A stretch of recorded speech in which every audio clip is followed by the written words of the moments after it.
Αδελφοί, θα συνεχίσουμε το μάθημά μας από το κατά Ιωάννη Ευαγγέλιο. Είμαστε στη σελίδα 944 από το κεφάλαιο Ήτα, 8 κεφάλαιο και δάφιο 42. Σελίδα 944, κεφάλαιο Ήτα και δάφιο 42.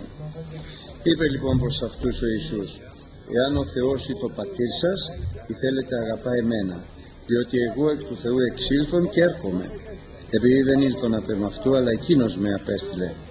Γιατί δεν γνωρίζετε τη λαλιά μου, διότι δεν δύναστε να ακούετε το λόγο μου.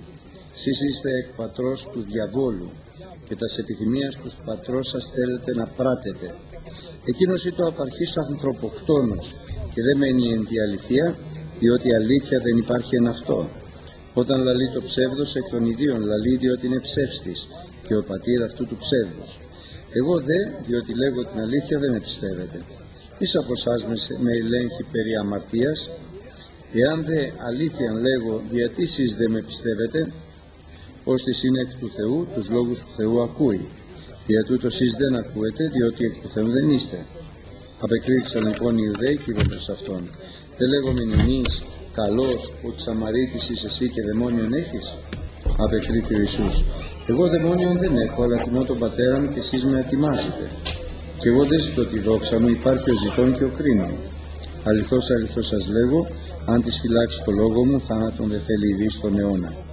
Είπαν λοιπόν προς αυτόν οι Ιουδαίοι: τώρα κατελάβομεν ότι δαιμόνιον έχεις. Ο Αβραάμ απέθανεν και οι προφήτε και συλλέγησε, αν της φυλάξει το λόγο μου, δεν θέλει γευθεί θάνατον στον αιώνα. Μήπως εσύ είσαι μεγαλύτερος του πατρός ημών Αβραάμ ως της απέθανε?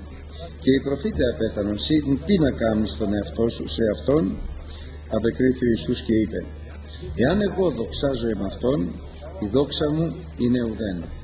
Ο πατήρ μου είναι ως της με δοξάζει, τον οποίον εσείς λέγετε ότι είναι Θεός σας, και δεν γνωρίσατε αυτόν, εγώ όμως γνωρίζω αυτόν. Και αν είπω ότι δεν γνωρίζω αυτόν, θέλω είστε όμοιος σας ψεύστης, αλλά γνωρίζω αυτόν και το λόγο αυτού φυλάτω. Ο Αβραάμ ο πατήρ σας είχε αγαλιάσει.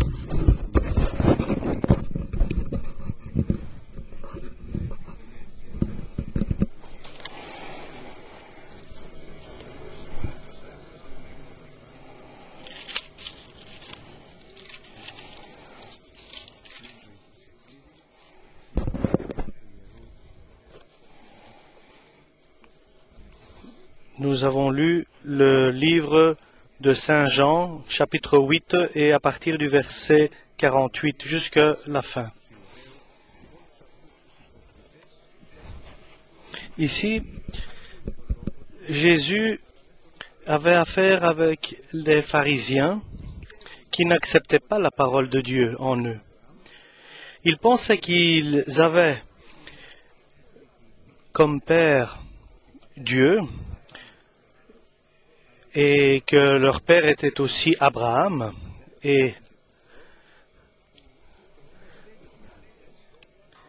ils disaient aussi qu'ils avaient Dieu comme père, et Jésus leur révèle, pour qu'ils soient vraiment Dieu soit leur père, ils auraient dû faire les œuvres de Dieu.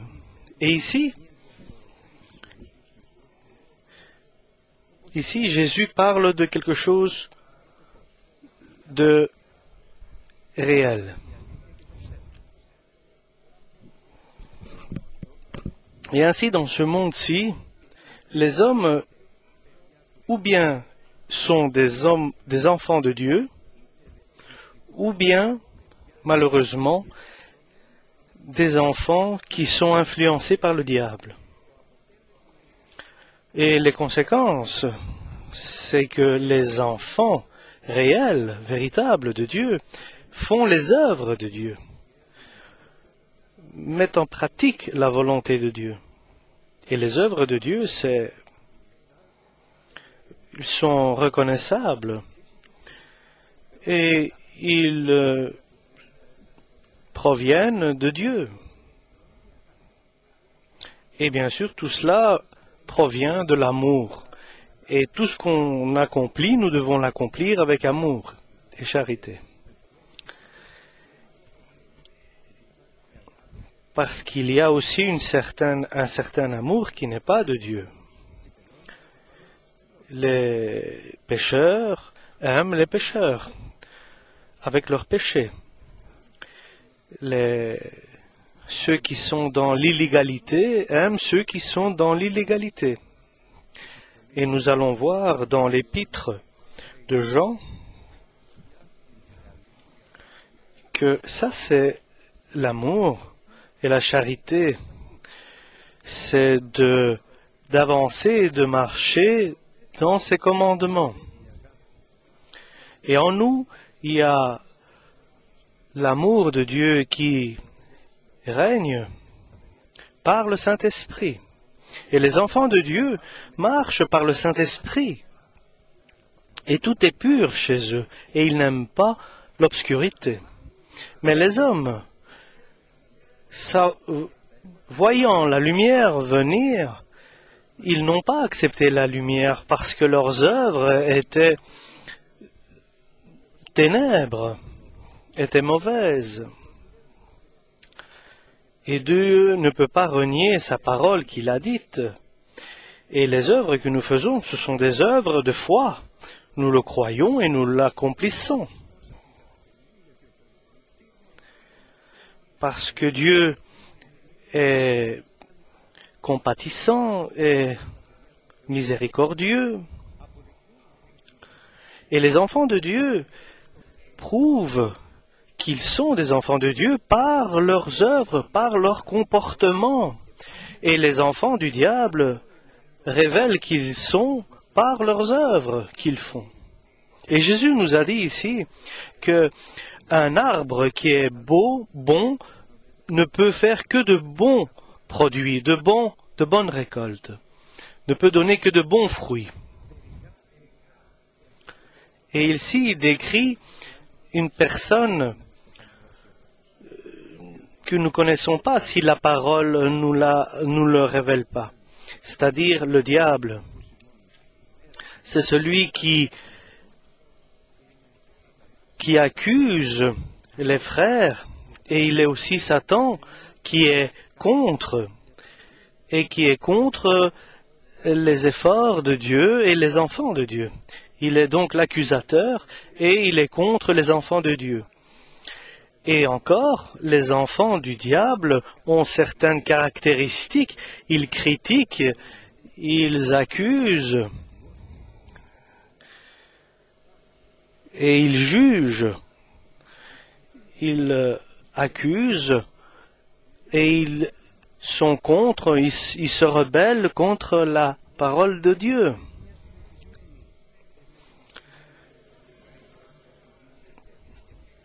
Et nous savons que l'accusateur,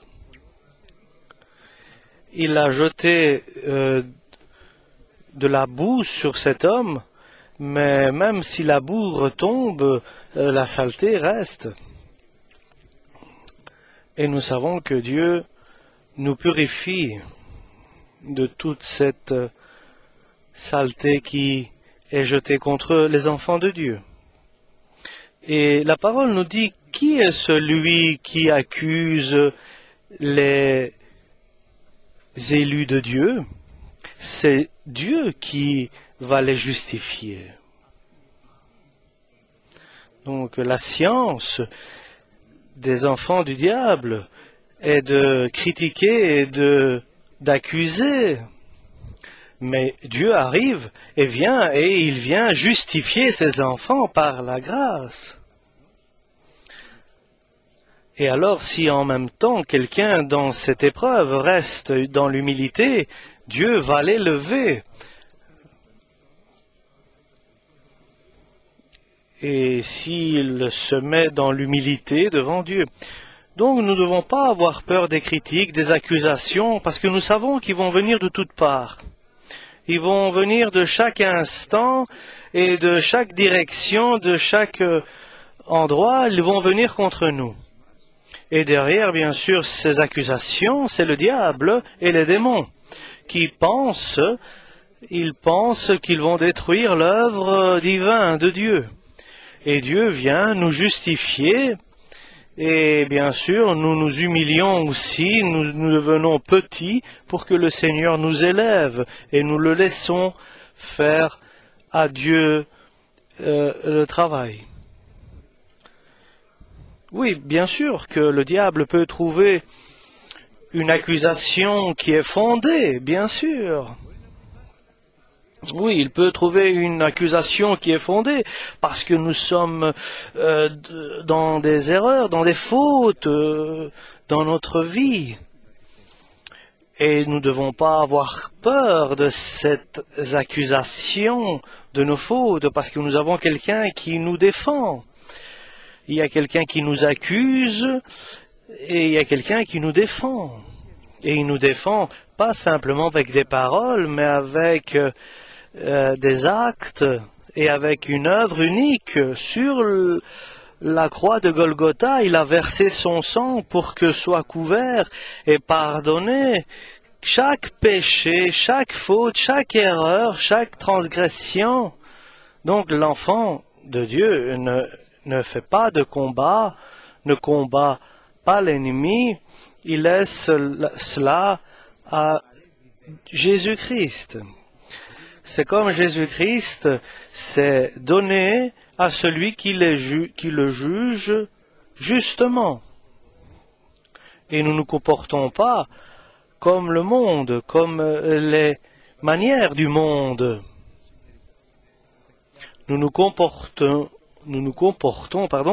comme des enfants de Dieu. Et celui qui est méchant, nous n'ouvrons pas de dialogue avec lui, nous ne nous fâchons pas, nous ne nous mettons pas en colère avec des personnes qui sont méchantes.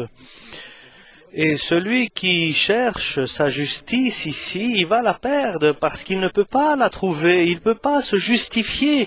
Le diable est plus puissant pour nous qui sommes sans importance. Et l'homme qui fait marche arrière et qui s'humilie, c'est Dieu qui va le justifier.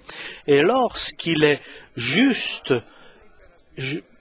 critiqué et accusé, il va se repentir, il va demander le sang du Christ qui va le purifier de tout péché, et Jésus viendra devant et il va le défendre.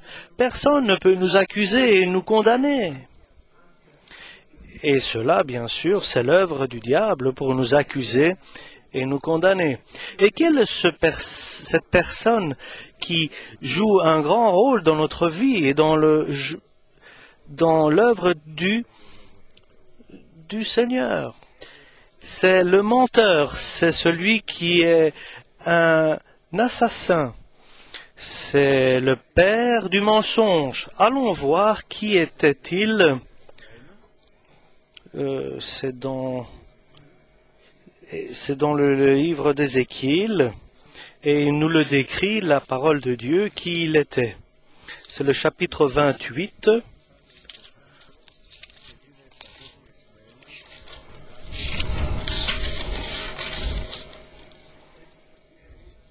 Et verset 11, chapitre 28, Ézéchiel.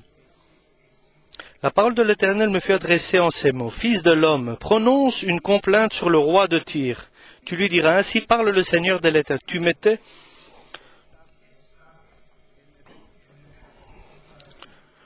Tu lui diras, tu étais en Éden. Tu étais plein de sagesse, parfait en beauté. Tu étais en Éden, le jardin de Dieu. Tu étais couvert de toute espèce de pierres précieuses, de sardone, de topaze, de diamants, de chrysolite, d'onyx, de jaspe, de saphir, d'escarboucle, d'émeraude et d'or. Tes tambourins et tes flûtes étaient à ton service, préparés pour toi, pour le jour où tu fus créé.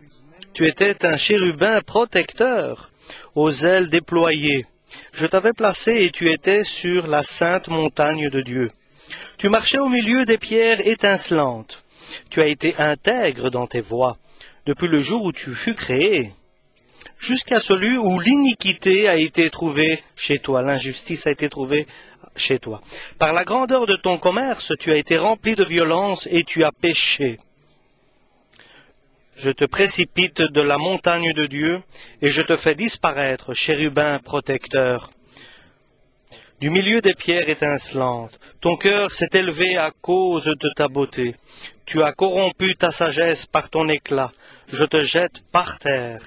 Je te livre en spectacle au roi par la multitude de tes iniquités et tes injustices. Donc ce personnage était le premier ange. C'était un chérubin qui était protecteur. Il avait une pleine sagesse et plein de beauté, parfait en beauté.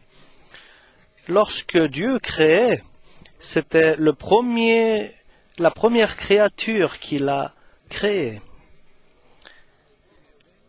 Et il était en Éden, dans le jardin de Dieu. Et il observait comment Dieu créait comment il créait l'Éden, le jardin, et tout ce que Dieu créait, et Adam et Ève. Il avait tous les dons. Il avait beaucoup de dons, donc, ce chérubin protecteur. Il avait un service, une mission à accomplir qui avait été préparée au départ pour la gloire de Dieu. Il avait aussi le pouvoir. C'était un chérubin protecteur aux ailes déployées et il l'a établi sur l'endroit de son pouvoir. Il avait aussi beaucoup de puissance. Il pouvait se tenir sur la sainte montagne de Dieu.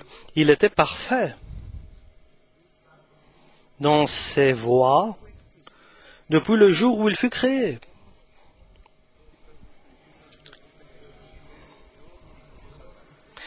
Et Jésus disait, je voyais Satan comme un éclair tombé du ciel. Il est tombé parce qu'il a été trouvé un péché et une injustice en lui. Et Dieu l'a rejeté comme quelqu'un qui était impur de sa montagne sainte. Et son futur, c'est la perdition éternelle. Dieu a créé aussi l'enfer pour lui et pour ses anges, lesquels il a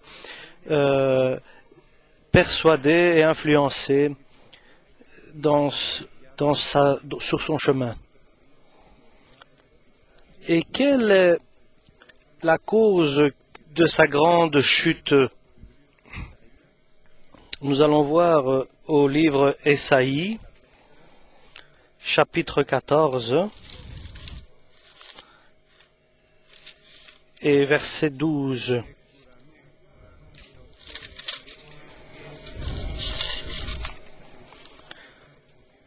Te voilà tombé du ciel, astre brillant, fils de l'aurore, tu es abattu à terre. Comme un éclair, tu es tombé du ciel. Toi, le vainqueur des nations. Toi, le vainqueur des nations. Et Dieu répond, et en révélant à nous le cœur du diable et de ses pensées, et Dieu le permet pour que nous puissions connaître et échapper cette voie, nous échapper de cette voie. Les enfants du diable, ils pensent et ils agissent et ils décident selon la volonté de leur propre père, qui est le diable. Donc il disait dans son cœur, « Je monterai au ciel, disait-il, j'élèverai mon trône au-dessus des étoiles de Dieu. Je m'assiérai sur la montagne de l'assemblée, à l'extrémité du nord, je monterai sur le sommet des nuées, je serai semblable au Très-Haut. » C'était cela le péché principal et injustice de l'arrogance du diable. Je vais monter au-dessus de tous et je vais m'asseoir à côté de Dieu et je serai identique, semblable au Très-Haut, à Dieu. et il est le sommet de l'arrogance et il a exigé que ses pensées soient accomplies et ses volontés. Il a exigé une place identique à Dieu. Et Dieu n'avait pas préparé pour lui une place pareille. C'est pour cela que les enfants de Dieu sont tout à fait différents dans les pensées. Seulement ceux qui sont arrogants et prétentieux recherchent des choses très hautes. Les enfants de Dieu, au contraire, avec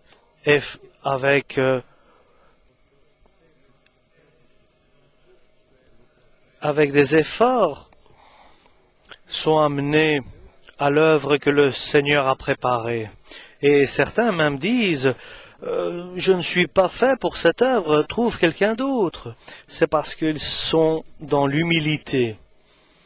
Et ce personnage était terrifiant. Et il a pris avec lui d'autres anges. Et il y a aussi un autre endroit où nous voyons la chute. Nous le voyons dans l'Apocalypse. C'est dans le livre Apocalypse. C'est la totale chapitre 12, Apocalypse, et verset 7.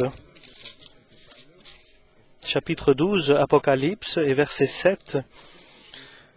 C'est lorsque le diable est tombé du ciel. Il y a eu une guerre dans le ciel. Michel et ses anges combattirent contre le dragon. Et le dragon et ses anges combattirent. Mais ils ne furent pas les plus forts, et leur place ne fut plus trouvée dans le ciel. Et il fut précipité, le grand dragon, le serpent ancien, appelé le diable et Satan, celui qui séduit toute la terre. Il fut précipité sur la terre, et ses anges furent précipités avec lui.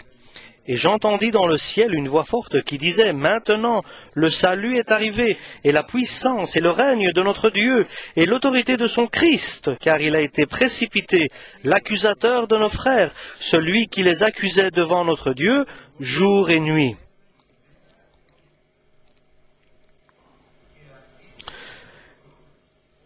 Donc c'est eux qui accusaient jour et nuit devant Dieu, ils accusaient nos frères. Et eux ils ont vaincu à cause du sang de l'agneau et à cause de la parole de leur témoignage. Ils n'ont pas aimé leur vie jusqu'à en craindre la mort. C'est-à-dire, leur âme, ils l'ont donnée, ils l'ont offerte à celui qui juge juste. Et la victoire a été donnée à ceux qui étaient accusés par le diable. Ceux qui ont eu la victoire par Jésus-Christ, parce que le sang du Christ nous purifie de tout péché, et deuxièmement, parce que notre témoignage et notre confession est puissante. Selon que l'épée de la parole, c'est l'esprit, parce qu'ils n'ont pas aimé leur propre vie, ils n'ont pas aimé leur vie jusqu'à en craindre la mort. Et ça, c'était des enfants de Dieu qui ressemblent à leur Père. Et ils ressemblent à Jésus-Christ, qui est l'image de Dieu invisible. Et notre Seigneur continue. Peut-être qu'ils vont comprendre leur erreur. Et beaucoup, en écoutant la parole, leur cœur vient en compréhension de ce qu'ils écoutent et ils acceptent le Seigneur Jésus-Christ.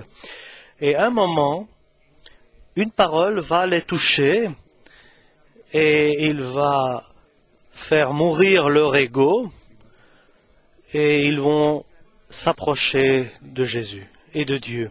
Et Jésus leur dit, je vous dis la vérité, mais vous ne me croyez pas.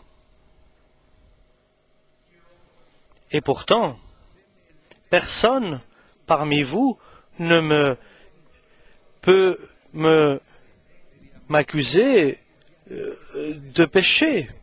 Mais pourquoi ne me croyez-vous pas?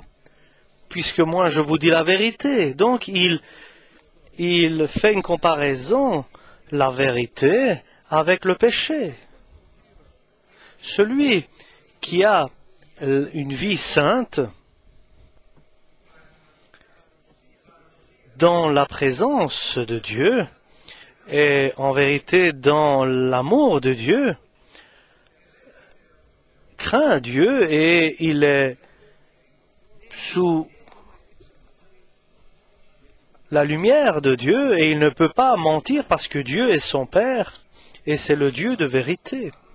Donc l'homme qui est dans le péché ne peut dire que du mensonge parce que son père est le diable, c'est le Dieu du mensonge. Et nous avons dit aussi les autres fois que la parole de Dieu, c'est comme les mathématiques.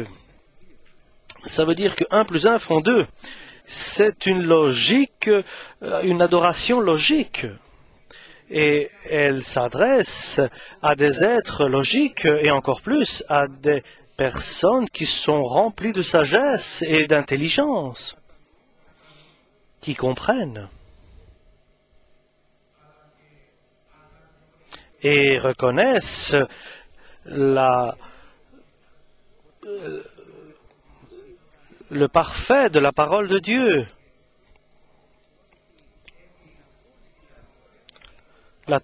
Et il a la totalité vérité et sagesse. Il contient la totale vérité et sagesse.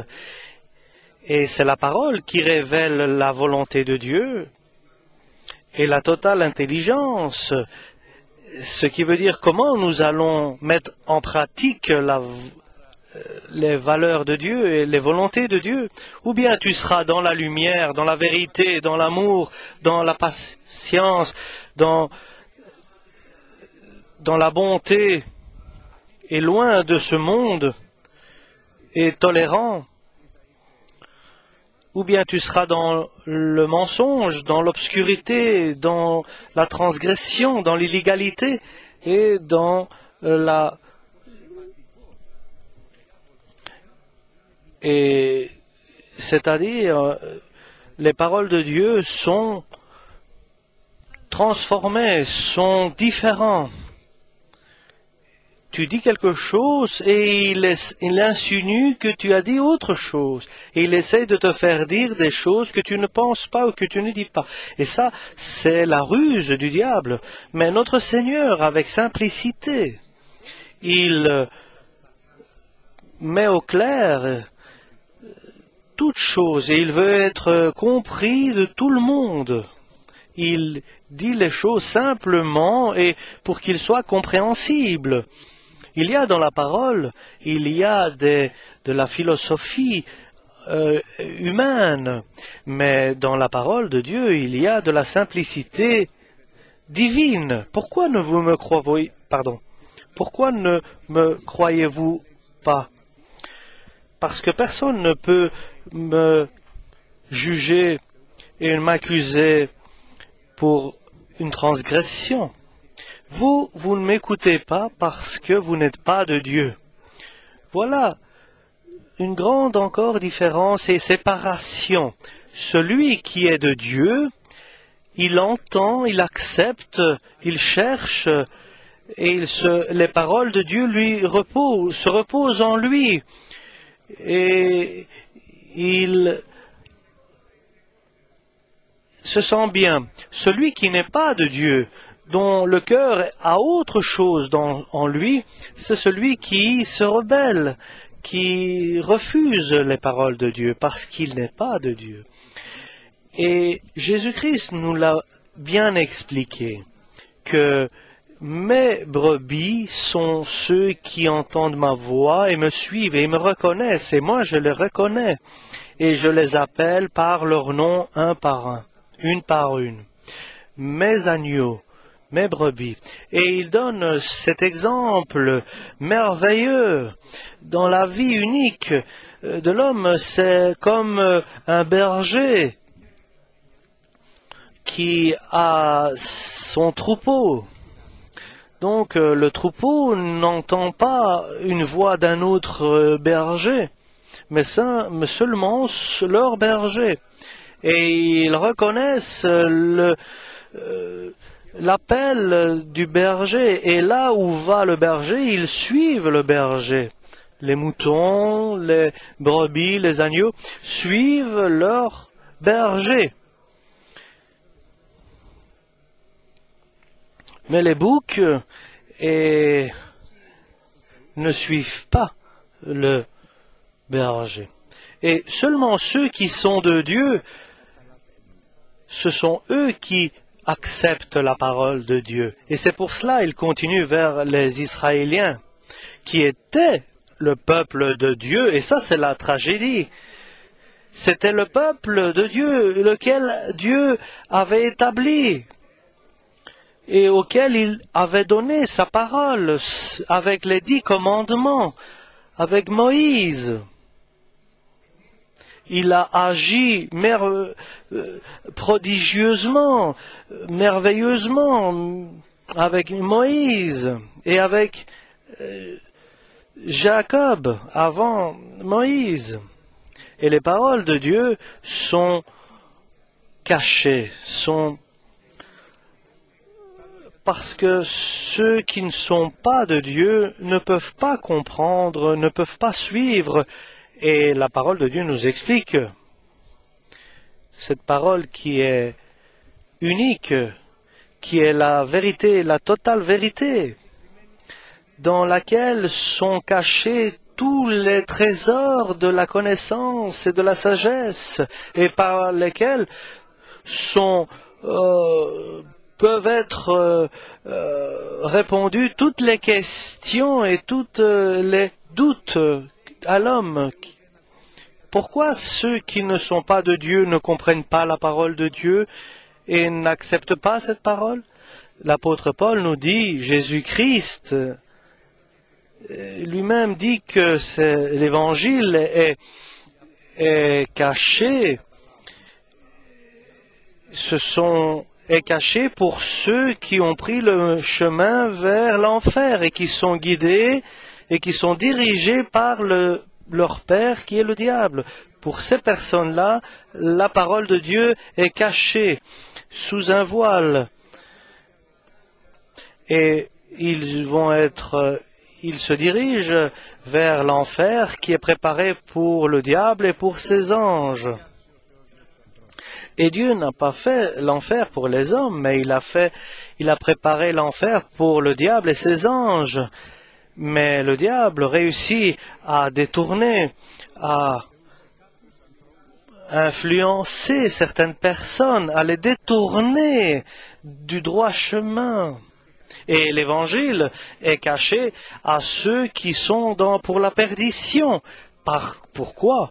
Parce que voilà la cause que la parole ne se révèle pas à eux. C'est parce que incrédules qu'ils sont, ils n'ont pas de foi, ils ne veulent pas croire en Dieu.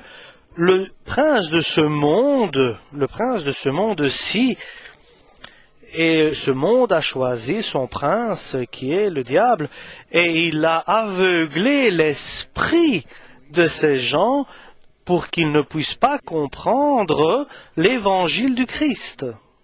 Donc il a aveuglé l'esprit, donc l'homme est devenu comme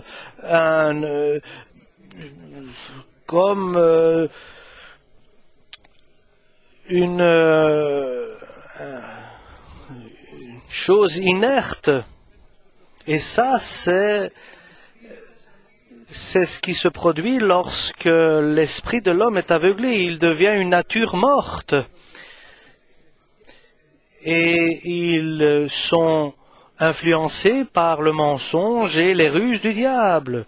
Et par des manières, avec une technique, ils transforment, ils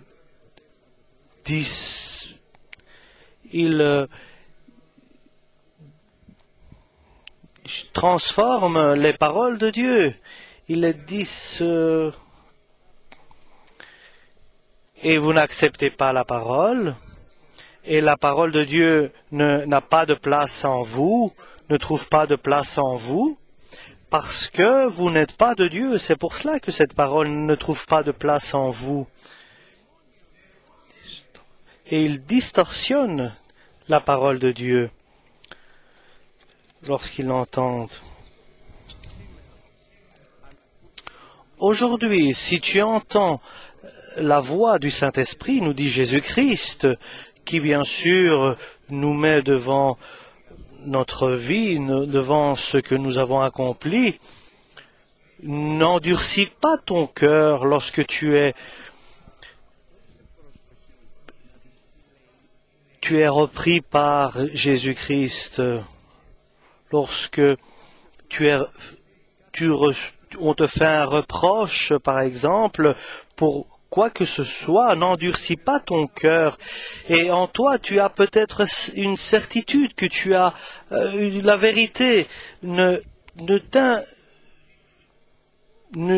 démontre pas par ta justice que tu es totalement dans le juste et dans la vérité, parce que nous allons nous auto-justifier de cette manière et nous allons nous éloigner de la justification de Dieu. Et écoute attentivement celui qui te fait une reproche ou bien une remarque qu'il te fait. Accepte-la et n'endurcis pas ton cœur. Peut-être que c'est Dieu qui l'a établi pour qu'il te fasse un reproche, une remarque, pour que tu puisses être corrigé. Lorsque Absalom a chassé David avec ruse et méchanceté, et David a dû, avec un peu de guerrier, il a rencontré sur le chemin Siméi. Siméi était un homme de la famille de Saoul qui était toujours dans le royaume avec David. Maintenant que David est tombé, il a trouvé le moyen de lui jeter des pierres. Et il lui jetait des pierres et il l'injuriait. Et il disait des mots contre lui et il disait que Dieu était contre lui. Et l'officier de David se lève. Je vais lui prendre la tête à celui-là qui dit des mots contre toi, David. Il est simple que je le tue parce qu'il t'accuse faussement. Et David a dit, c'est Dieu qui l'a établi, qui l'a mis pour qu'il me jette ses pierres et qu'il m'accuse et qu'il m'accuse pour éprouver mon cœur. Et dans la tête d'Abissai, ce n'est pas passé dans sa tête, mais dans la tête de David, cela a été compris. Il s'est dit, c'est Dieu qui l'a mis là pour m'humilier, pour me repentir. C'est Dieu qui l'a établi pour qu'il me jette ses pierres, pour qu'il éprouve mon cœur, pour qu'il voie si je vais me mettre en colère et je vais attaquer ou bien je vais me tenir calme, je vais m'humilier, je vais me rabaisser, je vais donner la gloire à Dieu et je vais laisser Dieu me justifier. Moi, je vais justifier ma personne en ordonnant à mon officier de le tuer, ou bien je vais laisser Dieu me justifier. Qui dites-vous à la bonne solution? Bien sûr, c'est l'homme de Dieu. C'est l'homme de Dieu qui a la bonne solution, celui qui pratique la volonté de Dieu, et il bénéficie toujours la victoire et la justification de Dieu. et la justice de Dieu. Et cela est un exemple pour nous dans la vie quotidienne et nous ne devons jamais l'oublier. Beaucoup de personnes vont se lever contre nous. Et nous savons que ces personnes-là, Dieu permet et Dieu les met contre nous pour que notre cœur soit éprouvé. Et nous devons rester là où Dieu le désire, ou bien notre cœur va se révéler, va se soulever et nous allons attaquer. Et cela, Dieu ne le désire pas. Et lorsque ici, ils ont entendu la parole de Dieu qui sont la vérité,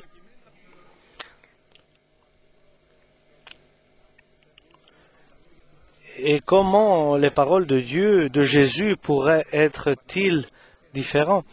Et ils se sont endurcis.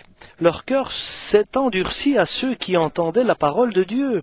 Et ils se sont endurcis autant que ce que Jésus disait contre eux devenait très dur et agressif. Et ils ont dit, tu as un démon, tu es un Samaritain. Et Jésus dit, non.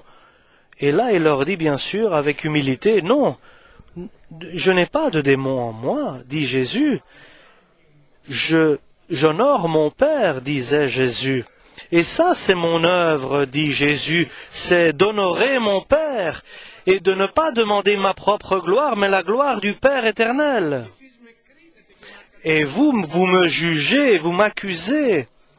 Mais moi, je dépose ma vie pour qu'elle soit jugée par celui qui est mon Père éternel, céleste. Et je vous dis que mes paroles, pour lesquelles vous dites que j'ai un démon, celui qui va les entendre et les mettre en pratique, il verra jamais de mort dans l'éternité.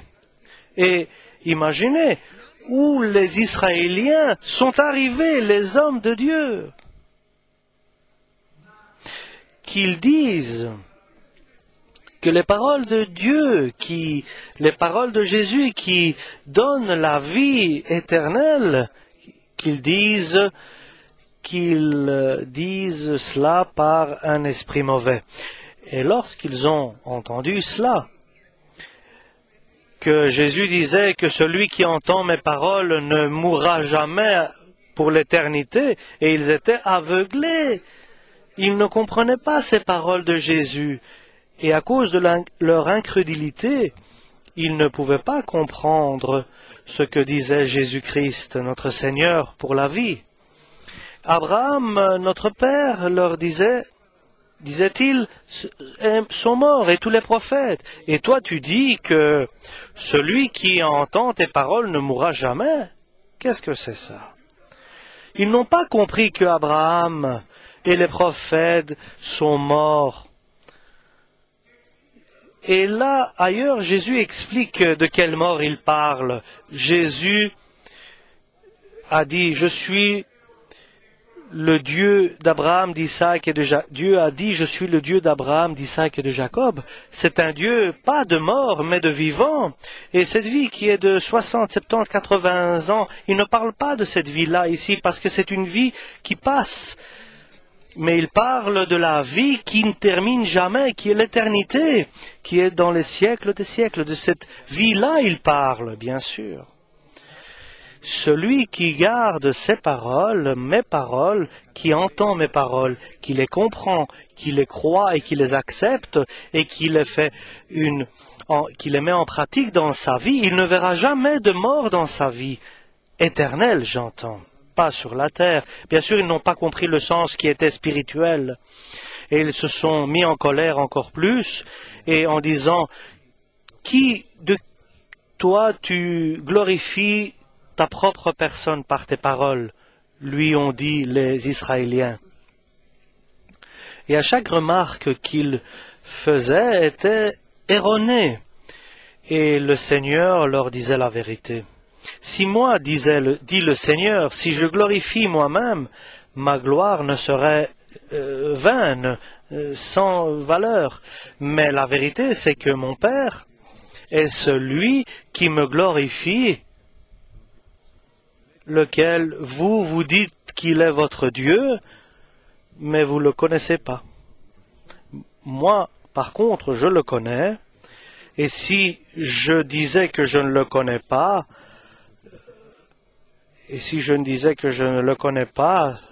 Dieu le Père, je serais un menteur comme vous. Et ici, chers frères et sœurs, nous devons faire attention. Ce grand mystère que le Seigneur révèle à cette époque et à nous. Celui qui glorifie sa personne n'est rien du tout. Celui qui recherche une gloire pour lui-même n'est rien, ni aux yeux de Dieu, ni aux yeux des hommes. Celui qui laisse Dieu le glorifier, parce que Dieu, en vérité, véritablement, ceux qu'il a connus et qu'il a reconnus qui seraient fidèles, ceux qui seraient élus, et je les ai appelés. Et ceux que j'ai appelés, j'ai justifiés. Je leur ai donné une nouvelle naissance par la résurrection du Christ. Et ceux que j'ai justifiés, j'ai glorifiés. Donc la volonté de Dieu pour chacun de nous qui accepte Jésus est qu'il soit glorifié. C'est pour ça que l'apôtre Paul nous dit, il n'est pas juste celui qui se justifie lui-même, mais celui qui patiente pour que le Seigneur le justifie. Et le Seigneur le justifie et le glorifie. Lorsque Dieu voit quelqu'un qui ne recherche pas sa propre gloire, mais la gloire du Dieu divin, et il reçoit la réciprocité de Dieu. Abraham, donc, pour lequel vous dites qu'il est mort, moi je peux vous dire, non seulement il est vivant, mais moi, j'étais avant lui. Et Abraham m'a vu, il a vu mon jour et il a été heureux. Et il s'est félicité. Et nous allons aller dans le livre aux Hébreux.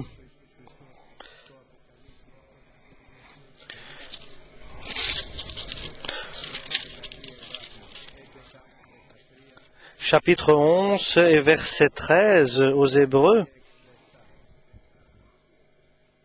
C'est dans la foi qu'ils sont tous morts, sans avoir obtenu les choses promises, c'est-à-dire Abraham, Isaac et Jacob, sans avoir obtenu les choses promises, mais ils les ont vues de loin, crus et salués, reconnaissant qu'ils étaient étrangers et voyageurs sur la terre. Ceux qui parlent ainsi montrent qu'ils cherchent une patrie.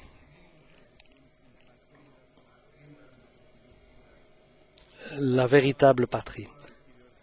Donc c'est ce que le Seigneur Jésus nous dit à ces hommes qui disent que Jésus est samaritain et qu'il a un démon. Donc il leur dit à ces Israéliens que Abraham, votre père, qui est votre père, a été très heureux lorsqu'il a vu mon jour et il est très très content. Et là, ils se sont mis en colère énormément, totalement en colère, les Israéliens, et ils lui disent, tu as même pas 50 ans, donc à Jésus-Christ, et tu as vu Abraham, et tu dis en plus que toi, tu existais avant qu'Abraham fût, et ils ont pris des pierres pour les lancer sur Jésus, pour le lapider donc. Ils l'ont condamné de cette manière avec une lapidation et c'était une condamnation dans leur cœur. Et dans la vie du chrétien, cela ne se fait pas ce que décident les hommes et le diable. Dans la vie du chrétien se décide ce qui a été décidé par le Père céleste. Donc, il est passé parmi eux, à travers eux, il s'est caché et il leur a aveuglé pour qu'ils ne le voient pas passer et il est sorti du temple et il s'en est allé. Et ainsi, chers frères et sœurs, la parole de Dieu est véritable, qu'ils entendent ou qu'ils n'entendent pas, ou qu'ils acceptent ou pas, pour que ce soit annoncé pour le salut et pour qu'il soit condamné, pour qu'il soit accusé, pardon.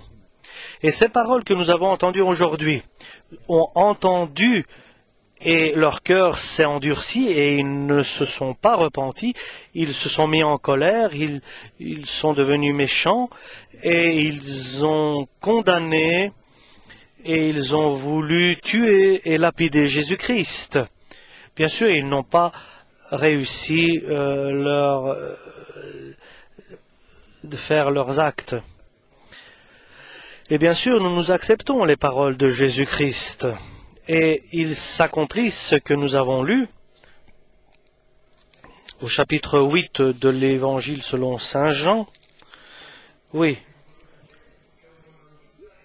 Et ils ont confessé, donc ceux qui sont de Dieu, les enfants, ils ont confessé qu'ils sont étrangers et passagers dans ce monde. Et ils attendent une autre espérance, la Jérusalem céleste, qui est la ville de notre fête et de notre habitation céleste.